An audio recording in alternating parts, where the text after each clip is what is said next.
Real quick, before we start this podcast episode, I just want to say thank you for tuning into the Marc Colcer podcast. I know you've got a million things that you could be doing right now, and the fact that you're taking time out of your day to watch this podcast episode truly means the world to me, and I just want to say thank you for that. If you'd like to continue to support the podcast, right below this video, if you could hit the subscribe button, and then, hey, if you got some more time and you want to hit the download button, the comment button, the like button, the share button, any of those buttons, it's greatly, greatly appreciated. It helps for other people to find out about the podcast, and it helps for you to be notified about future episodes. So if you guys could take a quick second, hit the subscribe button, I would really appreciate that. Outside of that, this episode and every other episode is brought to you guys by Roast Umber Coffee. As some of you guys know, I co-founded Roast Umber Coffee, and we have the greatest farmers in Guatemala and Honduras and the greatest roaster in Grand Rapids, Michigan, all to bring you guys the greatest cup of coffee possible. So if you'd like to try it out, go to our website, use the coupon code MARC30, and you're going to get 30% off your coffee. Now on to the episode. Thank you guys again for tuning in. Welcome to the Marc Colcer Podcast.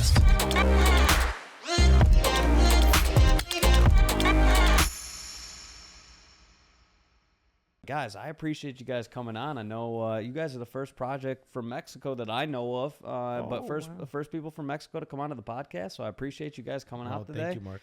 How we doing? How's your Thursday? Or what is it? Friday? How's your Friday treating you guys? Good, man. It's good, man. It's good. I'm relaxed and just happy to be here. There we go. Yeah. Well, I'm happy to have you guys here. And I appreciate you guys being patient. For people who don't know, they don't get to see the behind the scenes of all of this. You guys got here an hour or so ago, and then I realized I lost my memory card for the podcast, for my podcast setup, so I had to run and grab that. You guys were more than patient, so I appreciate that. But why don't have each of you guys kind of give a 30-second brief intro to yourself, and then we can go from there. So, Gog, do you want to start off? 30-second intro? You. We appreciate you too, man. We're from Mexico. I was born in Mexico City. Then my family came to Tijuana, but to start a business, but actually my mother wanted to live in San Diego because she says it's much nicer. So I actually grew up in Coronado, and so I'm binational. I have both nationalities, and I grew up on the beach. But also my father grew up working in Tijuana, co-founder of Caliente.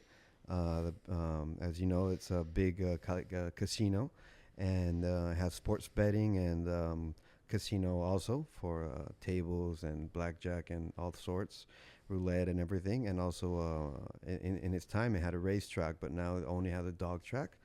And it also has a stadium where we host our soccer games for the Cholos. It's called Club Tijuana, Cholos Cuincas de Caliente, because it's sponsored by Caliente, and I'm the co-founder and vice president of the team, and also co-founder and CEO of Hot Mania Labs and King Xolo Locker Room, which is an NFT collection that we're here to talk to you about. There we go. Nice. You got to follow that up. I know, man. That was too long, man, for me. No, just kidding. No, my name is Hector Antonio Zaragoza Ruiz. That's my full name. In Mexico we have long names. We used both last names. I was born in Guaymas, Sonora, Mexico. Guaymas is in the Sea of Cortez. We're known for a port that we grow pearls on the water. So, in my family, we're a business in the shrimp business family.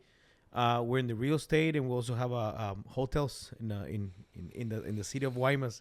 It's a nice port, beautiful port. And yeah, that's me. I grew up in Guaymas in my new beginnings, and then I went to high school in the States. That's where me and Gog met. And then, I ended up in Phoenix. I did my college in different college, jump around. Ended up in University of Phoenix, ASU, then back at the Phoenix. And then went back to, work in the businesses. And here I am. You had a good time at Arizona State. Oh, yeah, huh? yeah. Had too much then. Yeah, I can only imagine. Yeah. I can only imagine. Yeah.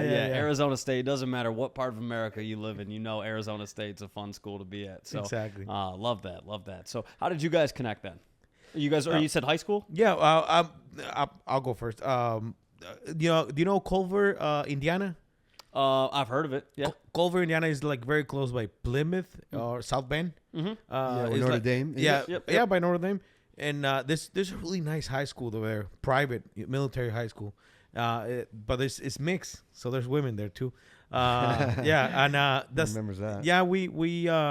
I started there I did my high school there, freshman, sophomore, junior, and I couldn't go back for senior. I went up to a different school, but that's where we met, Gog and I, and yeah, we had so much fun. How do you go from Mexico and San Diego to Indiana? Was that a culture shock? I feel like, such different areas. Yeah, because a lot of people from there, a lot of Mexicans go there because it's kind of like a generational school. Okay. We were surprised too. Our parents sent us there to learn English. Although I learned a lot of English. For me, it was because I grew up on a border city, in San Diego actually. But for a lot of other people that were there from Mexico, it was to learn English. For me, it was more to learn the military way, and because it had a lot of high academic level. And but little did they know that there was going to be a lot of people from Mexico, and yeah, so it was because it became kind of like famous in Mexico, like, oh, send your kids there. But we ended up a lot of people famous, like sons of governors and stuff, and so we ended up we have even this like WhatsApp group, and so we end up doing a lot of business with all of these people that went there, and a lot of famous people from there, like the people that owns, like, like Saks right here. Yeah. He goes there. He's it's called Liverpool, and so he does a lot lot of fundraisers, right? The son of George Foreman, you remember that? Yeah, and Hicks too. He and owns what a baseball team? I don't know if he's the Texans or but yeah. And then the Dallas Cowboys, a Uh-huh. girl a lot of famous people and a lot of hockey players that go to play. Yeah, professional the hockey play arena in the school is by the Steinbrenner Arena.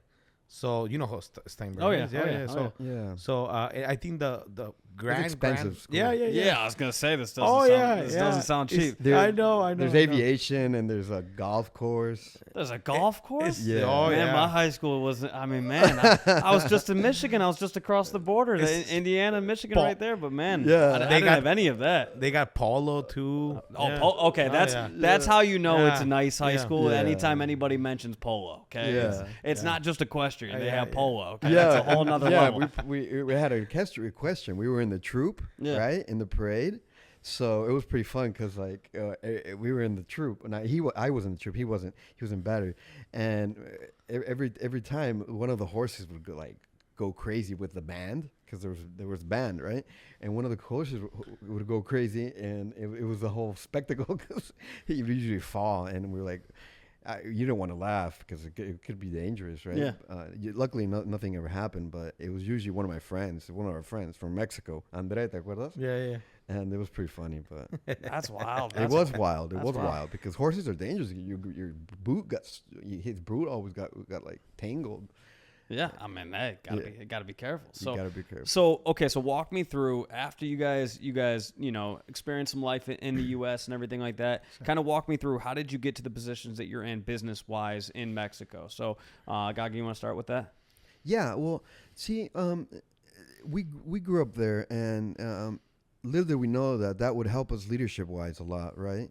You get to get leadership skills there, and then we go back, and I'm 23, and where my father and his business partner, the president of Caliente, are in a boxing match in Las Vegas with the president of Cholos, my business partner, my other business partner, and he tells his son, hey, are you ready to run the soccer team? Because I basically bought it for you to run it, but you're 23. I don't know if you're ready. And he's like, yeah, I'm ready. And so he comes back from the boxing match. I wasn't there. He comes back from the boxing match. My dad was there. And he comes back from the boxing match and he tells me, so this happened. Are you ready? And I was like, yeah, fuck yeah, I'm ready. And let's do it. So I'm like, from like one day to another day, I'm the co-founder of the team, just like that. But it was a third division team. I mean, second division team, second right? division, so yeah. this is like, the beginnings. Yeah. It seems like a father-dad situation, but so we get in there. We have like 10 people working for us when it should be like 50. And we don't know what to do. And we're like, oh, shit. So what are we going to do? And so he's like, he turns around and he looks, okay, so you're in charge of the business side and I'm in charge of the sports side. And I'm like, great, you got the fun side and I'm stuck with the business side. Little did I know that I've got all the skills already. So I look at who was going to become my COO, and I've got all these invoices and from the past vice president who the president kind of took over, and he was kind of had a sad face that we took over, and he basically gave me his desk, and so basically that's how it happened. And I'm looking at literally 500 invoices, and that's why they basically gave us a team, and that's how we started. And I'm looking at one by little invoice with the future COO, and I'm like, oh my God. And I'm just looking at one by one, and it's confetti, and it's like models, and I was like, what are we can do with all that? And that's how we started, man. And I grabbed them and I put them all in the drawer, and then from not paying them, because it overwhelmed me. And he's like, are you literally just gonna put them on? Yeah, I'm just gonna put them on the drawer, and see what happens. And then because I did that, all the people from the invoice came to me, and I'm like, okay, so what are you and why do we owe you money? And they're like, okay, you owe me, I'm this and I'm that, and you owe me money because I'm that, and I learned the ropes because of that. Damn. Okay, that's a way to get sped up. Now, what year was that? This was 15 years ago. I was 23 years old. Damn, that's wild. And if I read correctly, you were the youngest executive ever in the history of football, of soccer. Yeah, that is wild. That's wild. So how did it go? Like, I'm assuming because the team, it sounds like was a pretty small team at the time. Really small. We were the smallest one. No one believed in us. I didn't even believe in us at that time. I believed in me, but our jerseys were crap. Our offices were crap. Everything was crap, except our father company had a good budget for us, but we didn't know what to do with it at the time. And so I was like, okay, we got to get rid of this provider from these jerseys. They're no good. We got to get Nike. Okay. Yeah. We got to get rid of this provider. We got to get Gatorade. We got to get rid of these. We got to get the best providers in sports. So we started doing those moves, and we rose to the occasion, basically. And that's what we're doing with this NFT project too. We're sitting with Greg. We're going with Hello Moon. We're going with Morgana Studios. We're doing the same things that we did with soccer, basically. There we go. And so, and at the same time, you're working on your hotel business, right? Is that, if I have that correctly? Yeah. I mean, when I came back from high school, I stayed a few years in Phoenix. I basically try to start my own thing in Phoenix, but didn't work. And then I was a mess, truly. Arizona State will do that to you. I was a mess, man. I mean, to be honest, I was a mess. So I mean, I basically was like, hey, I put my white flag up, and I kind of gave up, and went back and finished up what I had to do, to feel good that I finished up my school, finished up online. And then and back at home, I just started working with but at that time we didn't have the hotel on our possession. It was my grandpa's hotel, one of the hotels, and then a few years my dad got this possession because grandpa gave everything to his sons, And so that's where I came in. I started, getting rhythm in the tourism, and it went pretty good. I end up, a few years ago, I was, I went too fast, but I end up being the president of the hotel chains in the whole state. So not being, owner, just president of the association of hotels, because we're in charge of the tax. It's called it's like a tourism tax. Every time you go, pay tax, you pay an extra tax for staying in the hotel, and that's used for tourism. Invest in tourism. So I was in charge of that, so I learned a lot, and in that process, I think that's where I got a little, into crypto, and then I started sending messages to GOG, and he's like, hey man, have you checked Socios? Have you checked Socios.com? And that's how we started. He's like, hey, check it out, send some messages. Then and nobody answered. And then we started getting more serious. And that's how we begin. But yeah. So walk me through each of your different like crypto journeys. So like, what interested you in crypto to begin with? Was it something? Because like, when did you get into crypto? What was I guess like, was there positive sentiment around crypto in Mexico? Walk me through each of your different crypto journeys. Yeah. So mine started with the Bitcoin. The Bitcoin hype. I invested in Bitcoin, and it was doing real well, but then it went down, and I lost money. So I was like, I'm gonna take it out. So I took it out to go on vacation with my wife, and I lost half of it. And I was like, before I lose the other half. It was quite a bit. It wasn't that much, but it was around like $30,000. So I was like, before I lose the other half, I might as well go. I think it was Hawaii. I might as well go to Hawaii or something. And I think it was Hawaii or Costa Rica. I don't remember. And so I ended up using it to go travel. And on that, I ended up learning the ropes of like Coinbase and crypto, not NFTs yet, but I learned how to get my way around it, and I started, learning about the space and everything about cryptocurrency. So that's how I got in. There we go. Yeah, for me, it's been like a kind of like a roller coaster, man. At the beginning, I think I was between 2015 and 2016. I kind of got into knowing about crypto,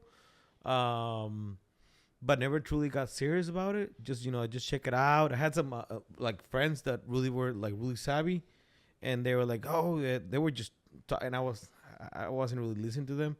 But I think on 2016 and 17, that's where I kind of, I got my first exchange.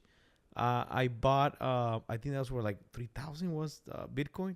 Yeah. 3,000. Yeah. I bought in, and then, and just like that, just playing around, looking at the how it goes up, how it goes down. I bought some Ethereum at like $600 or even less, I think.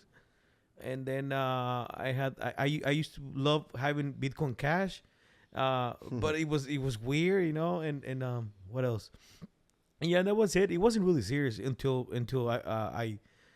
we started getting serious, truly, on 2020, late 2020, we started getting serious. So, Gog, I want to talk a little bit further about you become vice president of the soccer team. And you just told the story of like you get all these invoices and you're like, okay, hey, you know what? They're gonna come to me. They're gonna tell me what they do, and I'm gonna learn the business in that way. What were your goals then? Like, because you basically have this kind of opportunity to just kind of come to you out of the blue. It's kind of a random thing, right? And all of a sudden you become the vice president of a soccer team. What were your goals? Like, did you, what were you trying to do from there? What was, walk me through, I guess, like, how did it go from there? Well, our goals were like, how do we, it was like a short vision at that time. How do we get out of this day by day. You know, how do we make the day?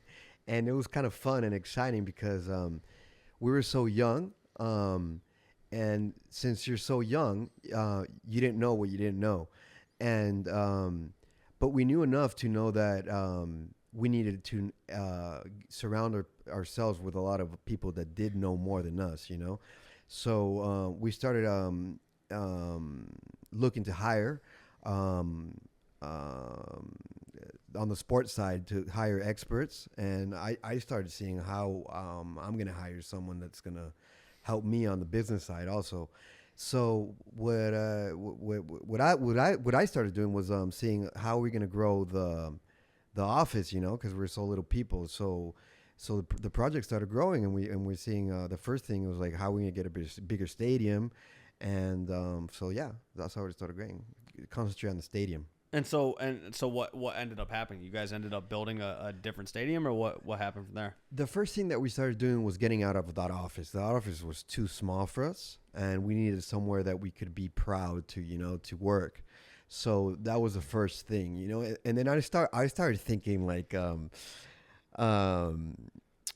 we started needed the providers. So we first was the office. The office space needed to improve.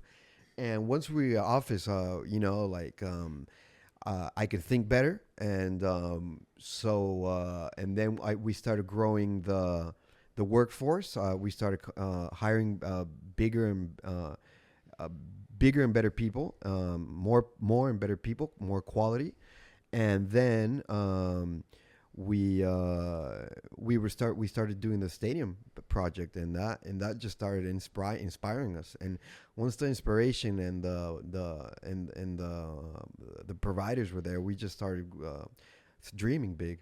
Gog, was that when the championship, the first championship you got? Yeah, exactly. So the vision was very long term, but we didn't have too much time, you know, because we were on the second division. But if Caliente, the father company, said, you know, you have this budget and you have this amount of time, and the time you have to make it to the first division and the budget you have isn't too much time, because you're costing me a lot of money, you know. And the president comes in with a budget for Caliente and says, you know, if you want me to become the champion of the second division, it's going to cost you this much. I need to get these players. And I tell the president, if you want me to do a expert blow away super buzz marketing and super high-end financial and super high-end operational side and super high-end Team players. He's got the team side. High-end architect of the stadium. I need this side. So don't only ask him for the players, man. You got to think about me too, man. And so we got a budget going for the players and for the coaches and for the operations and administration and for the marketing side. And so we started pushing the mindset of the whole company. So, and we started pushing the mindset of the whole city, and even the government started. We started having reunions with the mayors, and the mayor said, "Oh, I like the." They started. I like the branding you're doing for the city. It's pushing the city image, because we started saying, you know, we're going after the championship, and he's like, I like that, keep doing that, and then we started getting like sponsors from the city, and we started getting big Carl's Jr., and we started getting big sponsors like that, and then the brand started growing, and we just started, the flow started coming, we started getting in the zone, and then the money started flowing, and then the people started feeling it, and we started getting the big players, and that's when the buzz started coming in. So because we couldn't even convince the players to come to it. It was like, what, Tijuana? That's a dangerous city, man. The Narcos, and we was like, what? No, you don't even see the Narcos, man. He's like, isn't that like Pancho Villa town? He's like, no, man, nobody even has guns anymore. And we were like, what? He's like, and then my brother went to Wharton, and he's like a super geek and stuff, and he's not a geek anymore. He's like super cool in the house on the beach in Coronado, because he's a CFO of the Caliente MX website, and they just went boom off the pandemia. They're doing super well, and anyway, so my brother was with us in Argentina, in Buenos Aires, and we're getting the crack. They call him the crack player, the forward, and his wife comes to the meeting, and he's like, so can we live in San Diego? And the president's like, no, the border's super long. You can ask Greg, and he's like, you have to live in Tijuana because the team needs you, and you have to cross the border. You would have to cross the border every day, and it'd be really hard. So the wife tells the player, no, I'm not moving to Tijuana.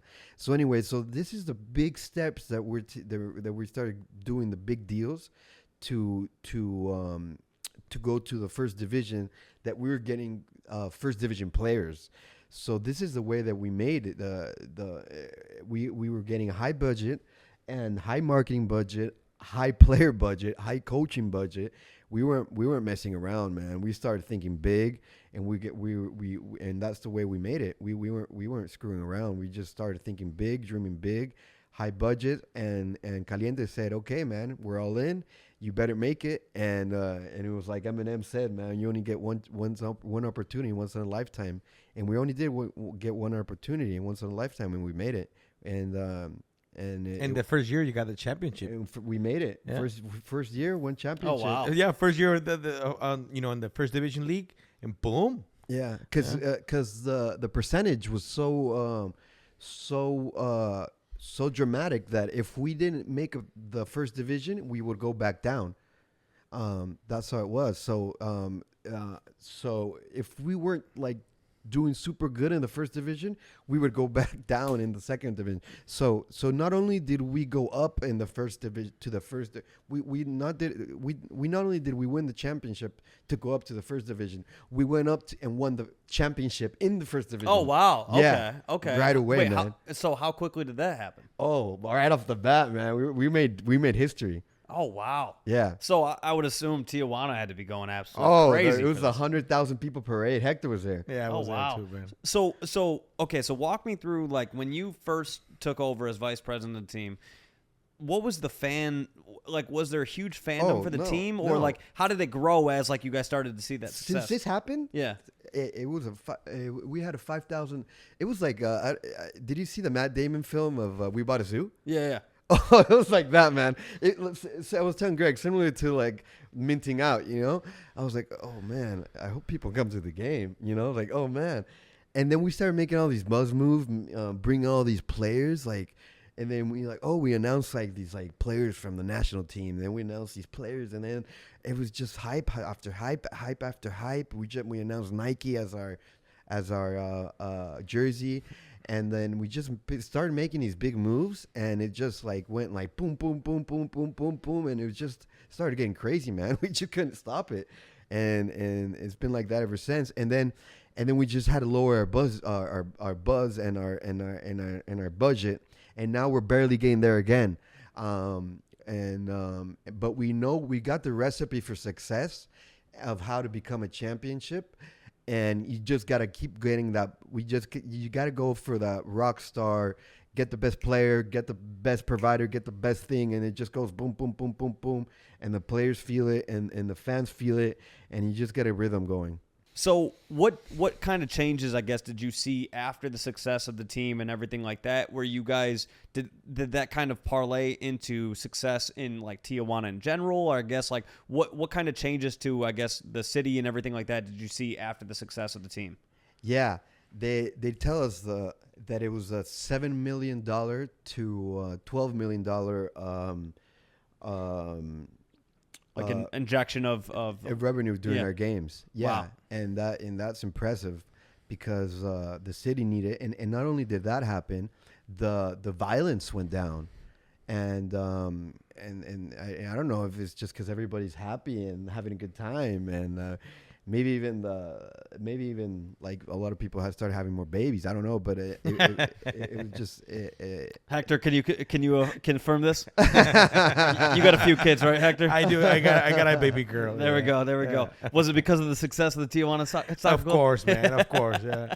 But there's a lot of factors that when more companies started coming into a lot of things happened when we were champions.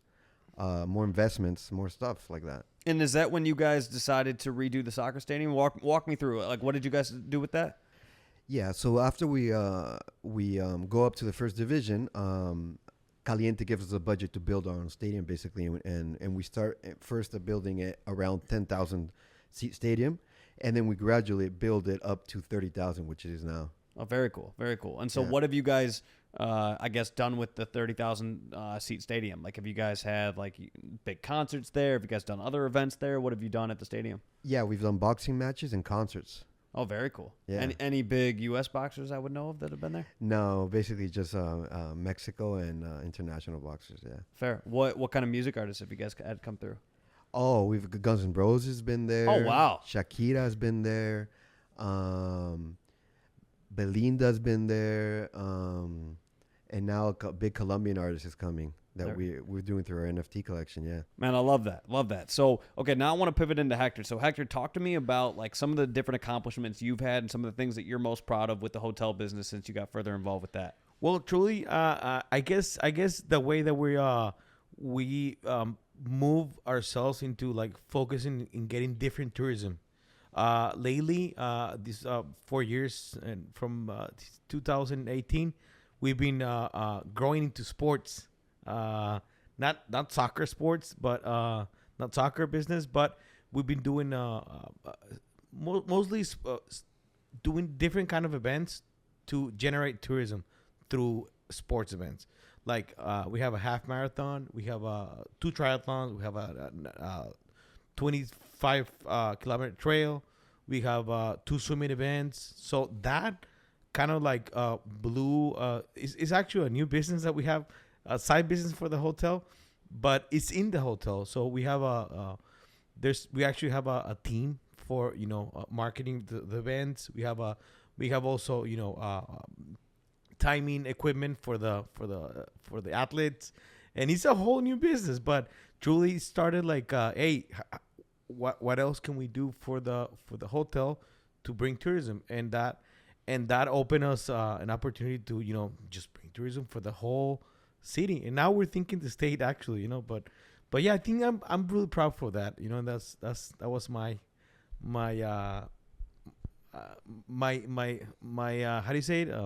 I forgot to say it in English. My accomplish. Yeah, there we go. Yeah, no, and first off, I appreciate you guys again doing this podcast in English. I know anytime anybody comes here and English is not their native language, I always know, and I know you go up a lot in San Diego, but still, I know it's a lot to go from talking to everybody in Spanish to all of a sudden doing everything in English. So I appreciate you guys doing that. Thanks, but yeah, so okay, so where I would pivot from there is let's talk more about the NFT aspect of things. And so, did you guys, when you guys first started kind of learning about NFTs, I guess first off, like, how did you start to learn? Did you literally just like watch YouTube videos? Did you end up buying NFTs? Like, what was your kind of like? You talked about when you started learning with the soccer business, it was like, hey, you know what? These people who I owe money to are going to come to me and ask and start telling me what they do for the business. So I'm going to learn that way. So how did you learn about NFTs? Was it something that you guys, like, for me, I just started buying NFTs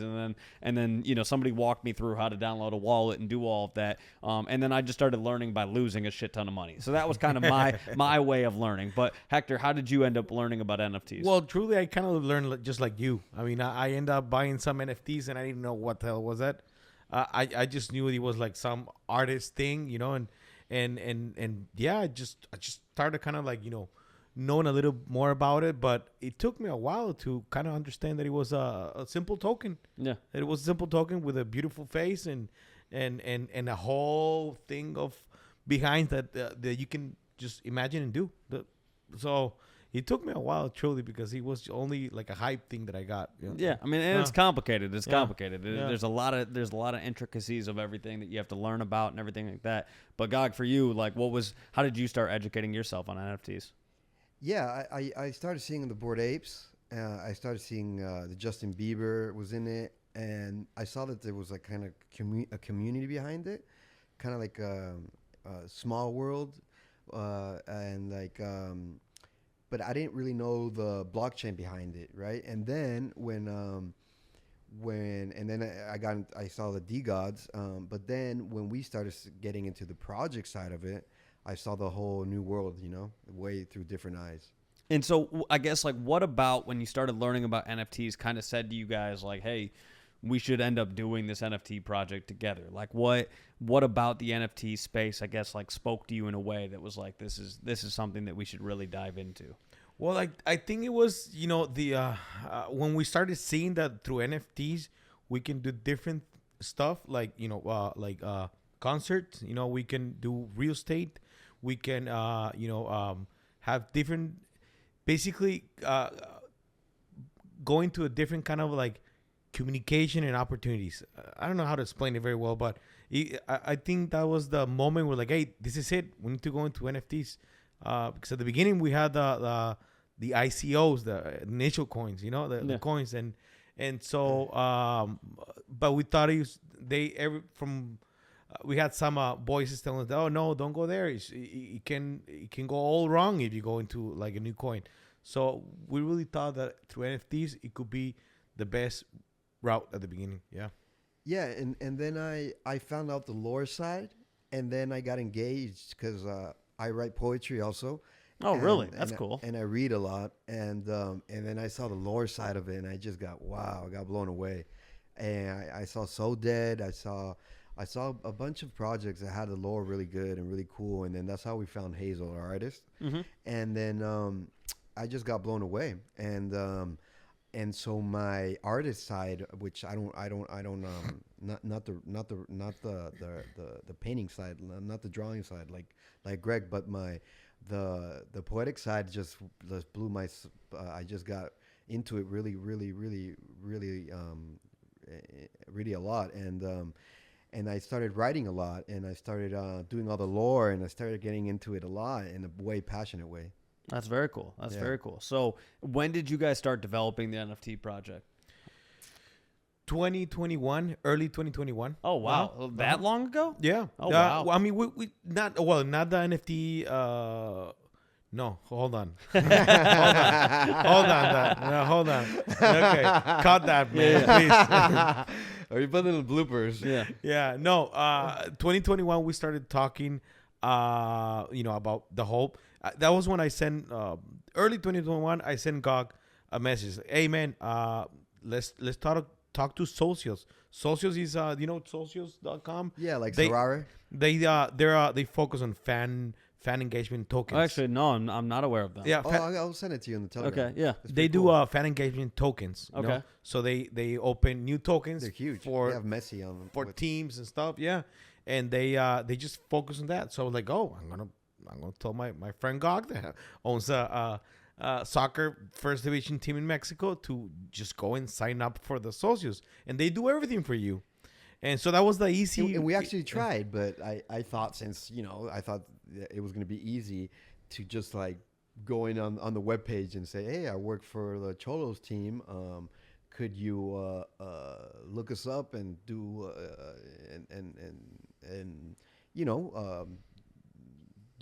be a provider for us? And they just never. They were so busy, they just never contacted me. And we're like, all right, let's just that's how we started. Let's do the project ourselves. But we ended up doing it the NFT route. That's why we started with thinking only of coins. Because they don't have NFTs. Socios is only coins. So that's where like, oh, we're gonna have our own coin. It's gonna be the Cholo coin. We're gonna use it in the stadium. And then we started thinking, Gog, started telling us, hey, there's this cashless opportunity inside the stadium because there's so much cash going on. With the beer selling in the ambient in the stadium. So that's when we started talking. But then we saw it was too complicated. We started getting that people telling us, hey, don't go that route. So it's the space is a little bit more complicated than it looks on paper when you first dive in. Yeah.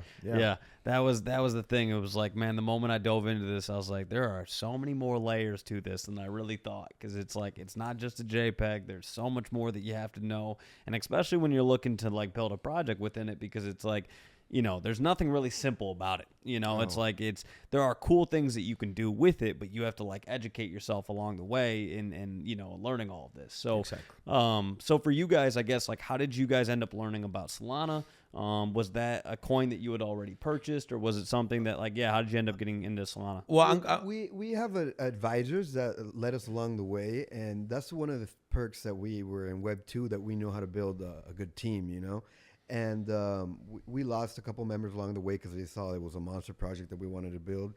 But we had changed a couple people here, changed a couple people there. But then we end up getting a good around people that are committed to the project, and so through all these advisors that we've had, they most of them were Solana people. And we've become Solana people now. Yeah. There we go. And so welcome to Solana. I'm glad you guys are. Glad you guys are a big fan. But yeah. So walk me through, like, where did you come up with the art for the project? Walk me through all of that, because the art is tied into the soccer team, right? In a way, like. Yeah, it was so hard, man. I was listening to the Defenders, man, and we're so glad we didn't go that route, because we just had a space with them, and I heard you were going to have them in the interview.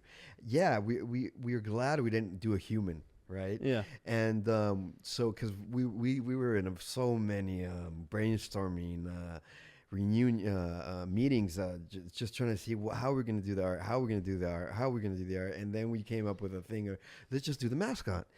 All right, but how is it going to be the face? How's it going to be the face? So let's just do it like the mascot's face. Yeah, but is it going to have this? Is it going to have that? And finally, we come up with a decision like... it was so much fun, truly. Yeah. And we come up with a decision like, okay, let's do it like this, let's do it like that. And then when we contact the artists, what do you think? Should we do it like this? And it ended up being kind of like a hybrid of our mascot that is kind of like the one you see on the soccer field, and the cartoon character. Here we go. I'll show this off to the camera. Exactly. It's a hybrid between that and the one. Here we go. I'll show both at the same time. There we go. Exactly. There we go. Nice. And so. Yeah, so I guess, so walk me through so like what I'm looking at right now for people who see this is that this is like a pamphlet that people get when they go to the game, right? Exactly. Every 2 weeks. And so in it, you guys talk about the NFT project, which is really cool. And so do you guys advertise the NFT project to people who are at the stadium? Like, are you guys looking to onboard people who are already fans of the team and get them into the NFT project? Are you looking to get people in, like, how far are you guys from each other in Mexico? I don't know the geography. Well, 2 hours. I take a 1 hour and a half flight. Okay. So it's 9 hours. 12 hours driving. Okay. Yeah. Okay. So are you guys looking to get people from like all over Mexico to support this NFT project, and then obviously people internationally from there? Oh yeah, at the beginning, I went on at the beginning. I mean, a few months ago, we're thinking to do minting party on Mexico City, and we have this friend of us. He owns a nice restaurant in La Roma. La Roma is a nice area in Mexico, and it's a big old house.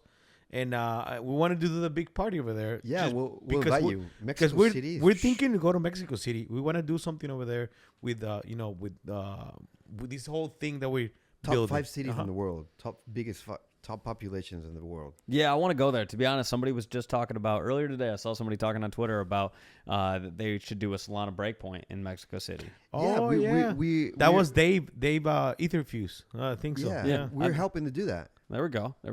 So we're a super team. Yeah. So talk to me about, like, Okay, so again, like when people go to one of the games, like are they gonna see the King Xolo NFTs like around the stadium? Kind of course, like yeah. walk me through what they're gonna experience. Yeah, they'll see us on the big TV. We have the biggest TV in all Latin America, not only all of Mexico. It's the same provider from the Dallas Cowboys. Oh wow. Yeah, the same provider as their TV. Their TV is bigger, but ours is just Jerry Jones always gonna have the biggest one. Yeah, that makes sense. Yeah, and so they'll be on that TV. That's every very game. cool. That's very cool. Yeah. So holders And- will have the ability to have their NFT on that TV. Exactly. Oh, that's very cool. Yeah, I think this is a nice super detail. Yeah, but holders will come in and go to the stadium. We're gonna have a special entrance for the holders. It's like Fast pass. It's people laugh at us, in the friends and family groups.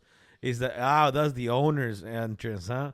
And yeah, it is the owner's entrance. Yeah, we're giving them like that's exactly what we're telling them. We're giving them the same access as we have to. That's why it's called King Xolo Locker Room, because it's like a King Xolo Locker Room society. Because you get the same access that we have as founders, the same access as the players have. We're giving the NFTs holders the same access. So walk me through some of the different like utility you guys are going to be offering people who are getting the NFTs and everything like that. And I know here's one of my things. When it comes to roadmaps, I always know this. Probably 80% of it's probably not going to happen because stuff changes, right? Or you have an idea and it grows over time world and stuff like that. Yeah, the space moves so damn quick, like you just have to adjust with it. And so I'm more bullish on people who change their plans versus the people who are just like, everything in the space has changed, but we're going to keep doing what we said we were going to do. I'm like, we already had to change from 30% discount to a 20% discount. So already the roadmap changed a little bit. Yeah. Because our provider launched a Call of Duty jersey with Call of Duty. So we're partnering the Cholos with Call of Duty, which is really cool, right? oh, very cool. So our partner Charlie says, when we just launched this campaign, we can't stick to the 30%. Can we go down to 20? So like, yeah, just because you did Call of Duty, So That was like yesterday. Yeah. But at the beginning, we had we had the idea that we can just go straight to iGaming, betting straightforward, knowing that we wanted to do something very similar like gambles, and we really thought that was something more in the future, and that was a big change for us to just go into a gamified idea, and that was when Greg came in and he helped us get tied in the our lore that is really really fun into the process to go into where you can get your drops with and change it into into dollars, so that was a big chain idea. First we had this kind of like iGaming idea, and it just changed, because we really needed something more safer at the beginning, Yeah, fair. Yeah. So okay. So if someone's minting the project, what kind of utilities are you guys planning on building out for holders? Well, basically, we're going. The local utilities are going to be 20% discount on at the Xolo shop, which is a team shop. We're getting the fast pass, right? And you're getting also on the ticketing, right? You're getting first pick on the ticketing with season tickets. Xolo Pass. And, There we go. You want to keep. Yeah, one I think you say a few ones important for the local. For the local. But there's also the good parking. You got a special parking for the holders. That's still in construction, so to speak, because because the stadium is we still have to finish the stadium. We're still remodeling the new area, and I'm going to call it the hospitality area, and that's where we're going to put the VIP parking. It's potentially going to be for my VIP hospitality, which is going to be the NFT holders. Very cool. Plus, we're having like we say club membership because we are doing activities related to crypto. I know we're beginners because we're businessmen. We're not into. We haven't been into this world that much. So, but we already have hosted 4 events in Crypto Mexico, hackathons, one hackathon and three convention events. Yeah. And the Halloween party. So the Halloween party was really fun, Yeah, it was fun. So we're really, getting a rhythm. So that I think that's gonna be, I don't call it a benefit, but it's gonna be a plus for the holders. What I saw that the Bored Apes did really well was that they had these the celebrities buy their I don't know if it was organic or they did it on purpose. Or probably a mix of both. Yeah. And so there our NFTs are gonna have I know a bunch of Mexican celebrities, right? And we know a bunch of players, right? So our collection is gonna have a little mix of these also, right? And it already has 2 or 3 famous people, right? And so this is gonna bring in a little kind of elite crowd, right? Or not gonna be elitist, but it's gonna bring in a cool party scene, right? And it's gonna do a little bit what the Bored Apes did, I think. So what kind of utilities for somebody who's not local? What could they expect? What kind of stuff are you guys building out for them? Well, I mean, straightforward for the not locals is gonna be we're gonna have some revenue share for all those holders, and we're getting also the concerts. We're gonna do for the concerts. We're gonna do online virtual concerts and online virtual potential game to watch the games also. Oh, so okay, so people will have the ability to watch some of the games or concerts that are happening at the stadium. They'll be able to watch those from wherever they're at. Exactly. Very cool. Very cool. So yeah, I mean, so what? When are you guys minting? November 20th. November. Yeah. There we go. You guys excited? Yeah, we are, man. Yeah. Yeah. And then what is the reception been like when you guys are talking to people? Whether it's local people or anybody that you guys have been talking to about it. Has it been? People, are they excited about it? Do they understand it completely? Especially people who are already just fans of the team in general. Well, I mean, we got so many different people. We got those people that really are behind our project, and they're like, "Oh, when are you guys coming out? I love the art. So what do I do with this? So what do I do with that? Oh, and how much it costs, or what do I get it? And so we're having fun taking people to onboarding. Yeah. To get their product, to get our product. So we already have a couple fans, so it's fun seeing the sentiment and then seeing Solana go up and we know that we have a little unicorn, and we know it's going to be a huge project, and we know that we have these huge things around it, like the tokenized concerts and the casino and the soccer team, but we're just know that it's a baby being born, and we're just doing this onboarding process into the bridging Web 2 to Web 3. Very cool. Very cool. But also, I mean, we got some savvy people, Greg and all the team members, and new people that we meet in the spaces, and it's just fun. I mean, and also listening to different projects, we compare, we listen, and it's just really cool learning opportunity, man. There we go. All right, guys. So here's where I kind of want to wrap it up. So this is your opportunity to kind of drop some alpha, but what plans do you guys have for down the road? Certain things that you guys want to do. Any bigger ideas that you guys are maybe not completely have built out yet, but things that you guys want to do down the road? Yeah, truly, we're just gonna keep building new opportunities for just to come in with better ways to pay our holders in. We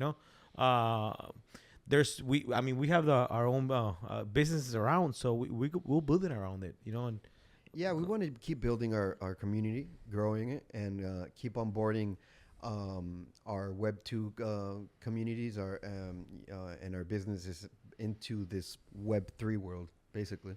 This is alpha, man. We I don't know if God told you, but right beside the stadium, there's a Galgódromo. Galgódromo is a dog racing.